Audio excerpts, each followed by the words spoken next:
Welcome back to Fields of Grace. Today I am going to be harvesting some of my herbs. Before you go to bring any of your kitchen herbs back inside for winter, it's really important to make sure that you spray them for pests. I like to use neem oil. It's pretty safe to use and it's effective. There's all sorts of different kind of natural insecticides that you can use to spray on your herbs. They're A, going to get rid of any pests, and B, will be safe if you don't happen to get it all washed off. So I have brought in my sage, and I have brought in my thyme, and I have brought in my oregano, and I have my rosemary and chamomile still out on my porch, but it is mid-October, and the weather is getting a lot cooler, and so it's time to bring them inside. We're going to focus first on sage. And as you can see, I have a few different sage branches kind of growing here out of my little pot. And I kind of go back and forth every other winter or so of whether or not I'm going to just go ahead and harvest and dry my herbs, or if I'm going to just bring them inside and let them keep growing. I have a ton of seeds, and herbs for me are pretty easy to grow, so usually I end up harvesting them and storing them in some little jars and using that throughout the winter, and then in the spring I just replant some new seeds and grow new plants all together. Before we keep going, you're going to want to have a strainer already in your kitchen sink because you're going to want to lightly rinse off all of your herbs.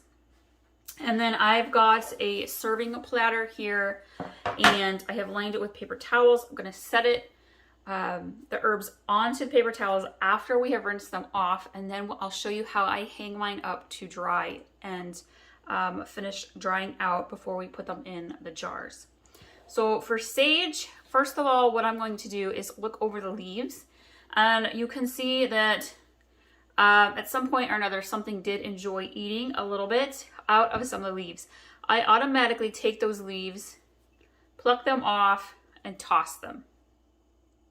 So if there's been a critter, a little bug, who nibbled on some of the leaves, I have plenty of leaves, so I don't need to keep those. I mean, you can, clearly you've sprayed them and you've rinsed them. The little bugs are no longer on them, but I like to just get rid of them.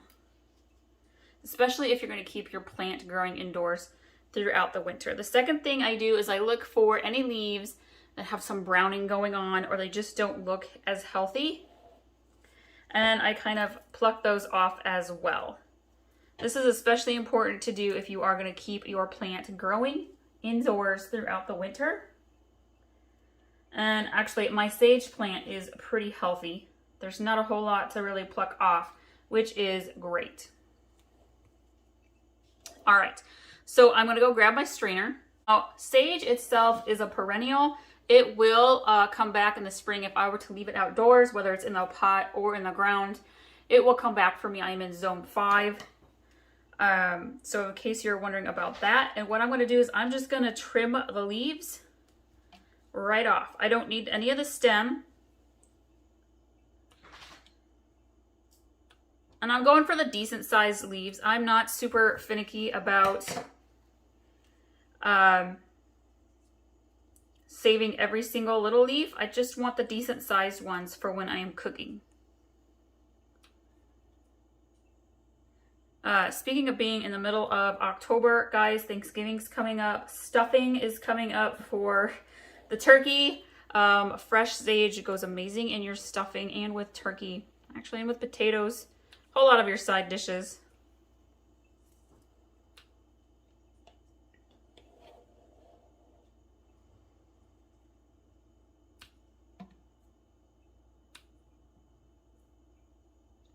I've recently cleaned up my Fields of Grace channel, guys, because I am diving more so into my cut flower bouquets flower farming for the 2024 season. So if you're into any of that, be sure you stick around here on this channel and check out my Fields of Grace, Iowa Facebook and Instagram pages, because I'll do a lot of updating on the flowers there. And on this channel, we'll be continuing to do herbs, vegetables, fruit trees, of course, flowers galore. But I'm hoping to really kind of revamp and revive the Fields of Grace channel for next year. So, all right. And I'll be honest, when it comes to cooking, sage is not something I use as often. So I'm not going to get overzealous with this. Just kind of getting those bigger leaves. If you got a bunch of leftover turkey recipes you plan on doing, sage is great for that.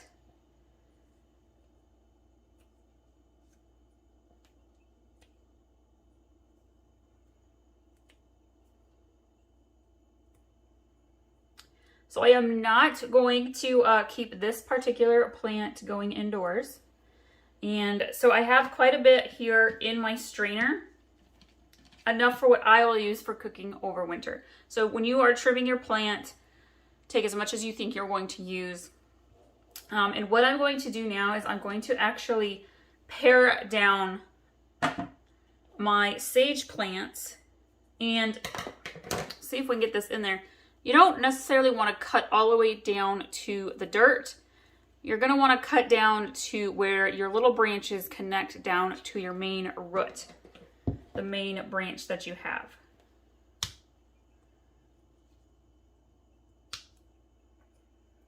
And I will be setting this pot in the garage over winter and then setting it back out on my porch in the spring, and it will more than likely come back. I have pretty good success with that.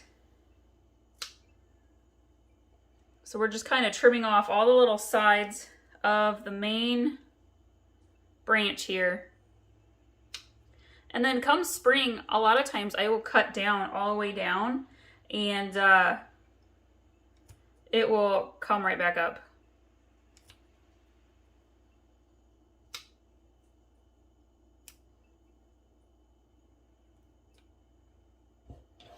At one point, somebody had talked to me about smudge bundles with sage and lavender. I grow both. I am hoping to, as I expand my flower farming business, have a fun little shop where I sell all sorts of things like straight out of my garden, but also products that incorporate the things from my garden. Sage bundles would be one of those, just for fun. If you like to do camping, you can put herbs into like a smudge bundle, like your fire starter bundle, and it actually will repel mosquitoes, which is great. Or if you're going to do like a fire pit outside, rosemary is a great one for repelling mosquitoes. Just put some fresh rosemary stems. This little guy is a little smaller. I think this one got a late start growing this year, but all right. Yeah. So here, I'll show you what I mean by trimming down. So you can see here that this is my main root stem. Well, I'm going to come down and I'm going to trim off these little guys. And then in the spring, it will come back and shoot off new branches. Okay. And then I like to kind of clean up the top of the soil. This one's actually pretty good, but if you got anything in there that looks like yucky or moldy, anything of the sort, clean it out and throw it away. Thyme, I've got some English thyme here that we are harvesting today, and it's kind of fun. This is actually growing it pretty well. I really like thyme because I grow so many flowers. I don't have as big of an in-ground herb garden as I would like. Future dreams there. I'd love to have one of those herb gardens you actually literally walk through and it's just a path, herbs on both sides. Oh, this thyme smells so good, you guys. I'm like moving it around. I do have a few recipes. I'll try to link to 1 or 2 of those where I use fresh thyme, fresh oregano, fresh rosemary for you. If you're into using herbs in the kitchen for your recipes, check out my In the Kitchen with Grace YouTube channel. I'm also on Pinterest, Facebook, Instagram for those as well. I do a ton of cooking and I love to utilize fresh herbs and veggies from my garden. So if you're into cooking, go check that channel out and subscribe over there as well. Okay, so what I'm doing here, I'm kind of just like fanning out the branches. And I'm kind of looking for anything that looks like it might not be good. And I have one branch here that is a little bit browner. The stem is a little bit browner. I have 2 of them compared to the others, which are mostly green. But they all still look pretty good. The little leaves look like they're good and intact. And I'm going to show you 2 different ways that you can do your thyme. A lot of times if I'm cooking and I just go out to the porch and I will just grab like an entire handful just like that to harvest my thyme and go use it in the kitchen. However, and that's if I've like watered it recently, like if I'd watered it in the last day or 2, because then I know it's been washed. But I have brought this inside and we had sprayed it with neem oil, so I need to rinse it off. So what I'm going to do is I'm going to find, you want to come down to the bottom of your little stems here and just start cutting them off. And I'm going to put them in, a little hard to see on my dark counter, one pile like this, because when I rinse them off, I'm going to hold on to one end and rinse it off.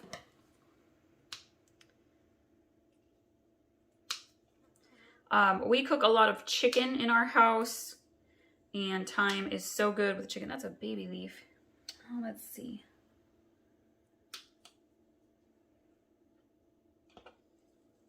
Come on down to the bottoms of these and really cut it back. That's a nice long one. I tell you, we just had our first semi-frost. It wasn't a real frost, but it did get down into the upper 30s. And finally zapped those tomatoes out there. And it's the middle of October here. My tomato plants this year have gone crazy. I had one cherry tomato plant, you guys, and I swear that we plucked off about 400 tomatoes this season. And if we could have kept going, we could have probably gotten another 200 cherry tomatoes. Epsom salts, you guys, when you plant your tomatoes and your peppers, gives you a much better harvest. Oh, that's a tiny little guy. Okay. And you can see this is one plant. One little thyme plant will give you a lot, which is great. Okay.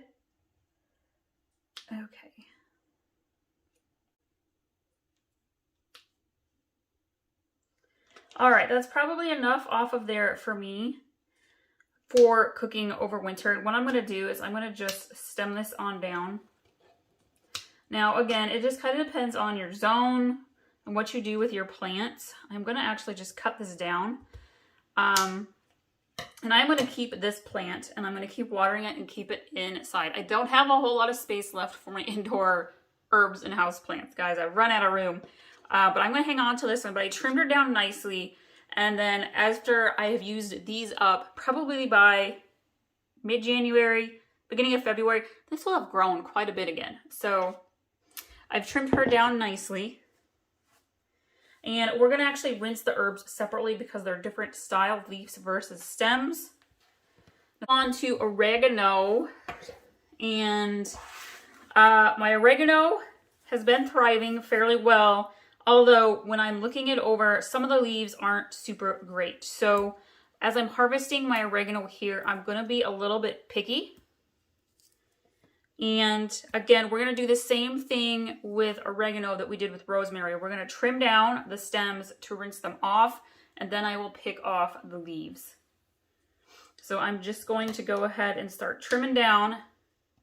And I can see on here, some of the bottom leaves aren't super great. I'm going to go ahead and just pluck those off because I don't want them. And so I'm going to get rid of them now.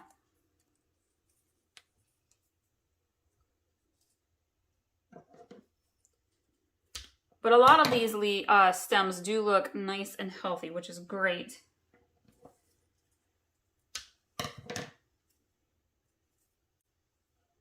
I also have mint growing out there in my kitchen herb garden. It's out on my front porch. So we get the really hot summers and then the cool spring and fall evenings with warm afternoons. And so my front porch works great for my kitchen herbs. And I have mint out there. I have like mojito mint, mountain mint, pineapple mint. I think that's what I have this year. I've grown orange mint and chocolate mint in previous years, which are heavenly, especially for hot cocoa. Oh my gosh, you guys, winter is coming. Hot cocoa is amazing if you add fresh mint, especially an orange mint or a chocolate mint stem, like a stem of leaves into it. It is so good.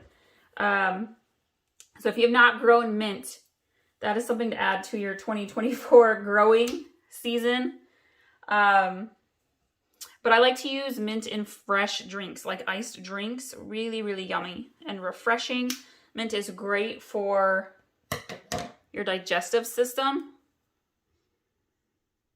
She looks pretty good. Okay.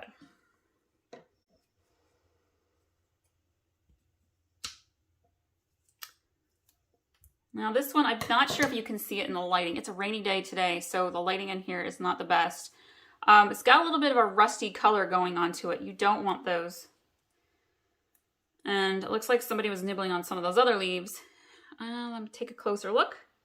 Overall, they look pretty good, minus those couple, so I'm going to keep it. I have a philosophy, guys, we're also caterers. And so we have this rule of thumb when it comes to growing things and cooking things. When in doubt, throw it out. Don't question it, because one bad stem, one bad leaf can just kind of destroy the whole batch if you hang on to it and don't let it go. So don't be afraid to let some of your stuff go if you're not sure if you should keep it.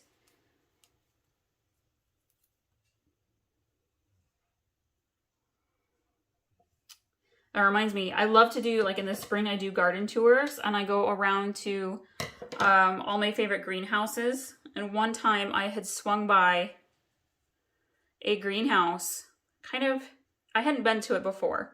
And whenever I go to greenhouses, you guys, I always make sure to look on the undersides of plants. Like I will literally kind of go like this and look, because a lot of bugs will lay their eggs on the underside of leaves. So anytime you're going to go get stuff from a greenhouse, check it, because you don't want to bring it home and have it infest your other plants and your garden. So that's a tip for you as well. I'm leaving you lots of goodies today as far as tips and advice. Okay. These ones are pretty good.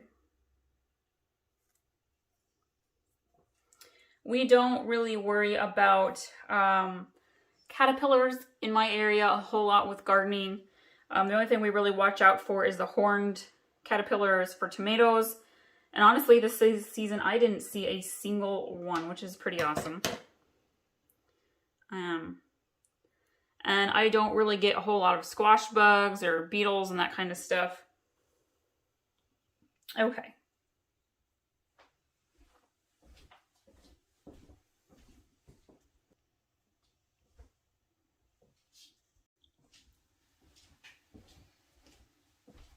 I feel like I have enough oregano to save. I'm gonna be honest with you. I kind of want to keep this plant inside because it's really doing well. But when you kind of pull the stems back and kind of look, I really need to clean up the top here of my soil. It's kind of got a bunch of dead leaves. And I'll be honest, sometimes I don't have as much time this fall as I do in other years. Sometimes I will literally repot my herbs. If I'm going to keep them growing indoors, I will carefully take out the whole root ball out of the pot, shake off all of the dirt outside, come in and gently rinse off the roots and repot it with fresh dirt. Now, sometimes you do that and your plant can go into shock. It may not stick around. It may not thrive. It kind of depends on how your soil, how your growing environment currently is. in your home. If you have a pretty good green thumb, you can have a pretty good success rate of completely transplanting your herbs. If you're not so much of a green thumb, I recommend doing what I'm doing right now. And if you're going to want to keep your plant inside. And that's just kind of coming through here, picking out anything dead, making sure there's nothing that's moldy. Again, because I don't want anything to spread to my other plants. And I've already sprayed with neem oil. And I kind of want to keep this one inside. I might see if I can figure out how to fit it into my shelves, my plant shelves. Okay, now here we go. This is a perfect example, guys. I'm digging in here, and I hope you can see it. Right here is some yellow mold. So that right there is what I'm looking for to make me go, nope, I am not keeping this in the house, okay? You really want to keep an eye out. That's why we come through and we look at the top of our soil. We pick off all that top dead stuff and we look and see that. So what I'm going to do is grab a spoon.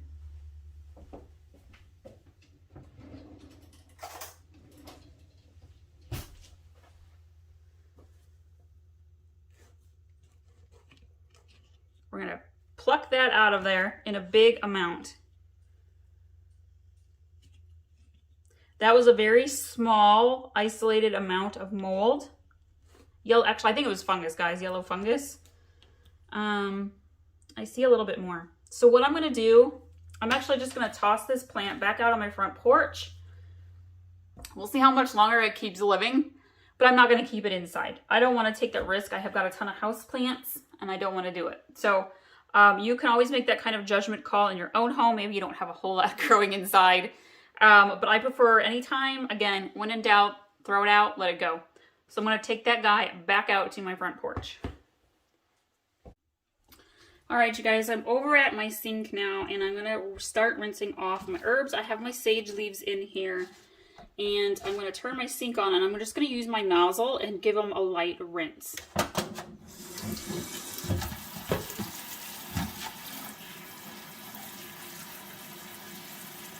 And you can see maybe some little bits of dirt and stuff have come off. I could see it kind of floating around down there.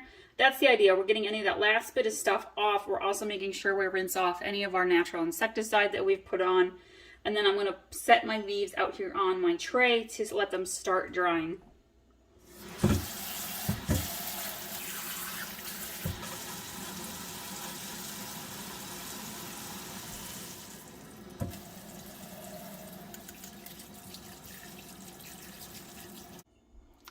Alright, so now I have my my thyme stems in here, and I'm going to just kind of gently rinse them off. Because thyme leaves are so little, there's not really a whole lot of place for dirt and insects to kind of hide or to lay eggs or anything like that. So really just a quick rinse does thyme pretty well.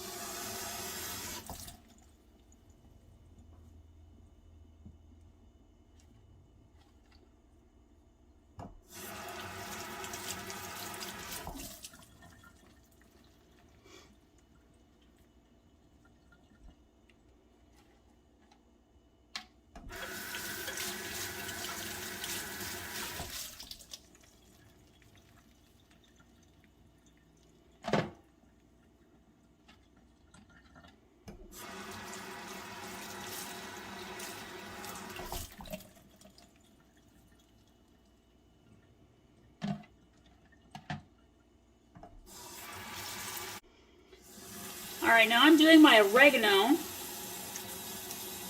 and I like to turn it upside down because that's where a lot of the stuff you don't want to keep would hang out, is on the bottom side of leaves. So I turn it upside down to rinse it off,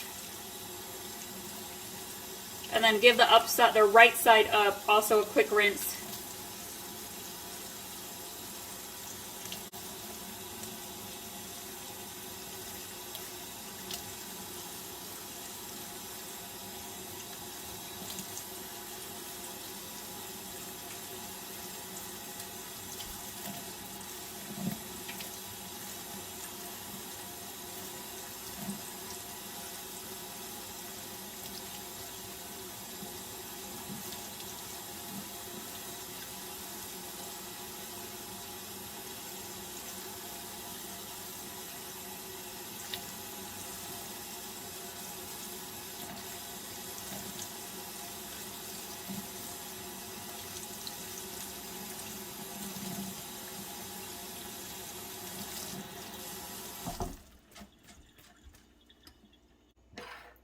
All right, so now what we are going to do is we are going to just let these herbs sit out and air dry for a couple of hours. When the paper towel is dry, what I'm going to do is take the herbs off, put down a new paper towel, and go through this process again. We really want to make sure we pull the moisture off of our herbs before we even think about putting them in containers. Another thing that you can do is for your long stem herbs, like, well, these even would work. Some of them are long enough to do so. You can gather them by the bottom of their stems, like so, which is probably what I'm going to do at the moment, because I also want to go work on my rosemary. So the shorter ones I'm going to leave, and I'm going to let those ones air dry this way. Grab my string here. Actually, I should have cut a little string before I... So you can either do this two ways. You can use string, you can use rubber band. I only have 2 rubber bands. I want to make sure I save one for my rosemary. And get back on there. My little stems are sneaking off. Sometimes, you guys, when I'm going to use the string, I like to get right below that first layer of leaves, because that helps the string kind of hold tight while you are tying your little knot. Hold still. I like using rubber bands better. Just like so, and then you tie a knot, a good knot. Herbs are pretty light, so I usually just do a double knot, maybe a triple. And I'm just using a regular piece of sewing thread. It's actually pretty thin. And then you just hang it up like this. I usually, because you have like wall decor, usually there's like a nail or 2 hanging around your kitchen. And I will just kind of tie it up and hang it up like so, and let it air dry and start to actually dry out. Let me grab some dried oregano. And you can see that it's dry compared to these leaves. So when your hanging leaves or your dried leaves get to this texture, that's when you want to jar them up. I might have to make this into 2 videos, guys. The part where we're drying it and harvesting, and then the part where we're storing it in the containers. Okay, so that is 1 batch. Where'd you go, little string? I'm going to set that back on the paper towel for right now. Let's go ahead and do that to some of our thyme. You don't want your clumps to be like super big. Like, don't gather all of it and put it together to hang up. You want to do it in batches where it gets airflow through your herb stems, so it'll actually dry.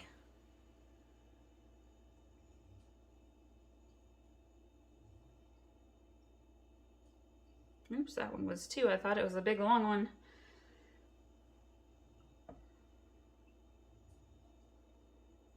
I guess that guy's pretty long. So about like that. I'm going to take my rubber band.